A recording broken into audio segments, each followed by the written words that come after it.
Ram Ram ji, welcome to my new video. तो आज मैं आपको यहाँ पे सिखाने वाली हूँ एक सूट, अम्ब्रेला सूट होता है कलियों वाला, उसकी कटिंग और स्टिचिंग दोनों साथ साथ। तो यहाँ पे फैब्रिक है सूट का, ये 4.5 मीटर है। ये ग्लास कॉटन का कपड़ा है और इसका कलर प्रिंट आप देख सकते हो कितना प्यारा है। और ये बहुत ही सॉफ्ट फैब्रिक है इसका। और इससे मैं बनाने वाली हूँ पैंट और फ्रॉक वाला सूट, जो कलियों वाला होता है वो। क्योंकि ये फैब्रिक मेरे को बहुत ही सॉफ्ट लग रहा था, बिल्कुल कंफर्टेबल, गर्मियों के मतलब का। तो मैंने सोचा कि सिंपल कुर्ते की जगह इससे हम एक कलियों वाला फ्रॉक सूट बनाते हैं, देखो कैसा लगेगा। तो यहाँ पे मैंने जो मेरी कुर्ती है उसका साइज़ लिया है 16 इंच।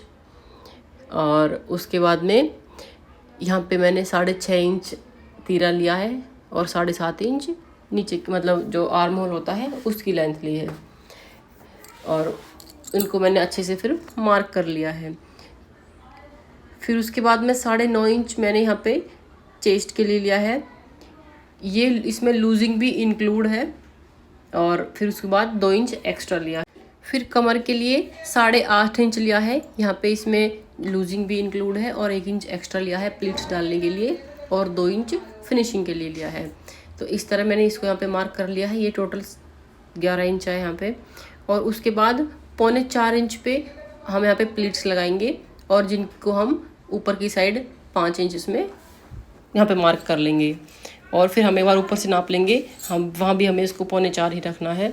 और इसको हम ऐसे करके अच्छे से मार्क कर लेंगे, मिला देंगे। और फिर दोनों साइड हाफ इंच से हम इसको मार्क करके फिनिशिंग के लिए रेडी कर लेंगे, कि हम क्योंकि हमें इतनी इस पर सिलाई लगानी है। तो ये हो गई कुर्ती मार्क।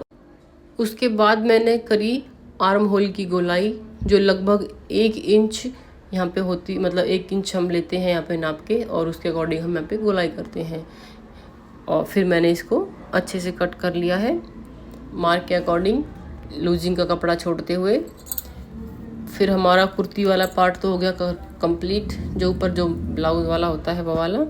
और अब मैंने यहाँ पे कलियाँ मार्क कर ली थी, जो बचा हुआ फैब्रिक था उस पे। जितना मेरा कमर का साइज़ था उसके अकॉर्डिंग उनको प्लस माइनस करके मैंने यहाँ पे कुर्ती की जो कली है वो मार्क कर ली थी। और जो सेंटर वाली जो कली थी उसको मैंने, उसकी चौड़ाई एक्स्ट्रा रखी थी। आप अपने साइज़ के अकॉर्डिंग कलियों का जो नाप है वो रख सकते हो।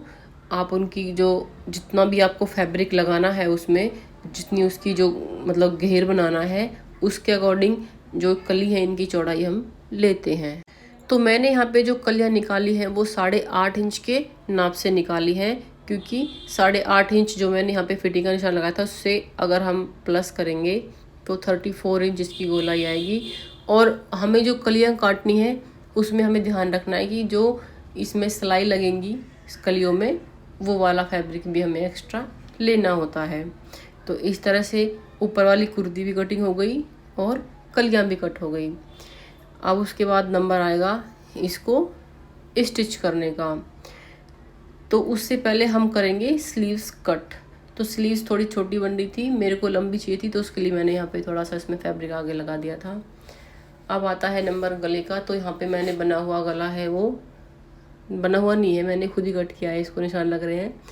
तो पहले मैंने इसको प्रेस से इस पर चिपका लिया था, और उसके बाद में इसको फैब्रिक पे रख के इसको यहाँ पे मैंने अच्छे से फिनिशिंग कर ली थी। और ये सूट से एक पाइपिंग निकली थी, मैंने सोचा कि इसको मैं लगाती हूँ गले में। तो मैंने इसको पहले एक पैर वाला मैंने इस पर ये लगाया मशीन में, ये टूल है जो मशीन का। और उसके बाद इस पाइपिंग को इस पर रख के सिलाई लगाई। ये बनने के बाद बहुत ही प्यारा डिज़ाइन आ रहा था इसका निकल के। वैसे तो मैंने पहले कई सूटों में पाइपिंग लगाई है, लेकिन अब मैंने काफ़ी टाइम के बाद लगाई। थोड़ा लग रहा था कि फिनिशिंग आएगी, अच्छी नहीं आएगी, लेकिन लगने के बाद ये बहुत ही प्यारी लग रही थी डिज़ाइन इसका। और क्योंकि ये कपड़े का प्रिंट ऐसा है तो थोड़ा कम इसमें ये दिखाई दे रहा है, वरना तो ये बहुत ही प्यारा लग रहा था। और फिर मैंने फ्रंट वाले पार्ट को बैक वाले पार्ट पे रख के और उसके गले को उस पर मोड़ के लगा के सिलाई लगा दी इसमें। इससे क्या होगा, इससे ये बाहर इसका कपड़ा दिखेगा नहीं और इसकी सिलाई बहुत अच्छी आएगी। इसको गुम सिलाई या बंद सिलाई भी बोलते हैं। इससे बाहर सिलाई दिखती नहीं है और जो फिनिशिंग होती है वो बहुत ही अच्छी आती है, दिखने में बहुत ही एकदम A1 क्वालिटी लगती है कपड़े की। तो दोनों साइड से मैं इसको रख के ऐसे मैंने सिल लिया है और लगभग हमारी कुर्ती हो गई है कंप्लीट। उसके बाद नंबर आएगा पीछे वाले गले पे सिलाई लगाने का। तो इस तरह से मैंने यहाँ पे ओरियो पट्टी लगाई है और उस पर मैं पक्की सिलाई लगा रही हूँ। यहाँ पे मुझे तुरपाई नहीं करनी। और इस तरह से हमारे गले भी दोनों कंप्लीट हो गए और इसको जोड़ लिया। उसके बाद नंबर आता है जो मैंने हमें प्लीट्स डालनी है उनको लगाने का। तो इनको भी मैंने अच्छे से यहाँ पे जो भी हमने मार्क लगाया था उसके अकॉर्डिंग मैंने बैक और फ्रंट दोनों साइड पे मैंने इनको सिल लिया है। फिर जो हमारा नाप था उसके हिसाब से मैंने इसमें फिटिंग लगा ली है। और अगर कई बार क्या होता है कि चौक होता है वो मिट जाता है, तो मैं क्या करती हूँ दोनों साइड से 2-2 इंच छोड़ के और उसको मार्क कर लेती हूँ। बहुत ही अच्छी फिटिंग आती है क्योंकि मैं 2 इंच एक्स्ट्रा लेती हूँ सभी कपड़े में। कुर्ती हो गई थी रेडी। अब नंबर आता है हमारी कलियों को जोड़ने का। तो ये ऊपर पैंट का कपड़ा कटा हुआ रखा है, पैंट रखी है, तो इसको मैंने साइड कर दिया। इसमें मैं पैंट की स्टिचिंग आपको नहीं दिखाऊंगी, सिर्फ इसमें मैं कुर्ती सिल के दिखाऊंगी आपको। तो अब नंबर आता है कलियों को जोड़ने का। तो मैंने क्या किया था, जो कलियाँ थी मतलब डबल डबल थी सारी, तो जो सेंटर वाली 2 कली निकाली थी मैंने बताया था आपको कि उसको मैंने थोड़ा एक्स्ट्रा लिया था चौड़ाई में। तो मैंने पहले उनको रेडी किया था, उसके साइड में रख रखे। तो एक के बाद एक हमने अच्छे से कलियों को जोड़ लिया है, जैसे भी हमें लगानी थी वैसे, और आराम से जुड़ गई। इनमें कोई प्रॉब्लम नहीं हुई क्योंकि छोटे साइज़ की कलियाँ थी ये, और मैंने ज़्यादा घेर भी नहीं बनाया था। डेली यूज़ का कंफर्ट सा मैंने सूट बनाया था इसको। ऐसी ही यूज़फुल वीडियोस के लिए आप मेरे चैनल को सब्सक्राइब करिए अगर नए हो। और अगर आप पहले से मेरी वीडियोस देखते हो तो कमेंट करना ज़रूर कि आपको कैसी लगी है मेरी वीडियोस, यूज़फुल है या नहीं है, कमेंट करके ज़रूर बताना। अगर आपको कोई भी स्टिचिंग से रिलेटेड कुछ भी कटिंग वगैरह सीखनी है, स्टिचिंग सीखनी है, तो आप मेरे को कमेंट में बताना, मैं आपकी हेल्प करने की कोशिश ज़रूर करूँगी। तो मैं तरह तरह के कपड़ों की जो मतलब डिज़ाइन है वो ट्राई करती रहती हूँ अपने कपड़ों पे, और इसी तरह आपको मैं दिखाती रहती हूँ कि मैंने मतलब इस चीज़ को, डिज़ाइन को मैंने ट्राई किया है। तो आप भी मेरी तरह आराम से घर बैठे ही सारी चीज़ें बनाना सिलना सीख सकते हो। बातों बातों में हमारी कलियाँ भी जुड़ गई है। और उसके बाद नंबर आता है इसको अटैच करने का। तो मैंने जो कुर्ती है उसमें इसको अटैच करके पिनअप कर लिया था, और मैंने सेंटर में थोड़ी कट लगा लिए थे नीचे वाले कलियों वाले पार्ट में भी और कुर्ती में भी। तो मैंने उससे एक को एक मिला के पिन लगा ली पहले, और उसके बाद में अच्छे से इस पर सिलाई लगा दी थी। तो कई दिनों के बाद में मेरा ये सूट कंप्लीट हुआ था, क्योंकि थोड़ा थोड़ा टाइम लगता है दिन में सिलने का, और उसी में मैं निकाल के टाइम इनको सिलती हूँ। और इस तरह से फिर मैं उठी थी बीच में सूट को छोड़ के, और इस तरह से हो गई इसकी फिटिंग कंप्लीट। तो इसके बाद में हमारी दीदी आई थी, तो मैंने इसको यहीं पे छोड़ दिया था, और उसके बाद में फिर इसको बाद में इसकी बाजू लगाई थी। तो बाजू मैंने लगाई है इसमें बिल्कुल फुल, जैसा कि आप फोटोज़ में देखोगे आगे। और इस तरह से मेरा सूट बन के लगभग रेडी हो गया है। बाजू की लंबाई देखो, ये बिल्कुल एकदम बहुत अच्छी लगेंगी लगने के बाद में। तो आधे घंटे बाद उसके बाद मैं बैठी थी फिर से मशीन पे सिलाई करने के लिए, और फिर मैंने लगाई थी इसमें बाजू। मोस्टली मैं बाजू क्या होती है फिटिंग करने के बाद ही लगाती हूँ।